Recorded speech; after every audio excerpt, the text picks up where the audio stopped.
Bir odam burgutning tuxumini topib olib, uni tovuqning tagiga bostirdi. Vaqti kelib tuxumlar yorildi va biridan burgut polaponi chiqdi. U atrofdagi jo'jalar bilan birga o'sdi. Har kuni u boshqa tovuqlar qatori yer titib, don va chuvalchang izlash bilan mashg'ul edi.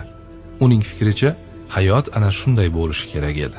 Bir kuni u osmonda parvoz qilayotgan, yerni balanddan kuzatayotgan ulug'vor bir qushni ko'rdi.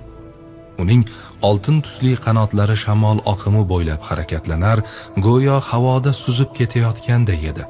Burgut zavq bilan yonidagi tovuqdan so'radi: "Bu kim?"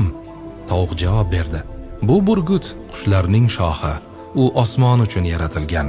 Biz esa tovuqlarmiz, bizning joyimiz yerda." Burgut shu so'zlarga ishondi. U osmonni unutdi, parvoz qilishni xayoliga ham keltirmadi va umrining oxirigacha tovuqlardek yashadi. Chunki u o'zini tovuq deb bilardi. Ibrat va xulosa. Hamsuhbatingiz yaxshi bo'lsin ekanda azizlar. Agar bir inson bilan, yaxshi inson bilan o'tirsangiz, o'sha hamsuhbatingizdan nimadir sizga yuqadi. Shuning uchun bolalarimizni qadimdan o'z xalqimizda aytib keladi, do'stiga qaragin deb. Do'stiga qara. Ba'zi xalqlarda shunday maqol bor-ku, do'stingning kimligini aytsang, men seni kimligini aytaman.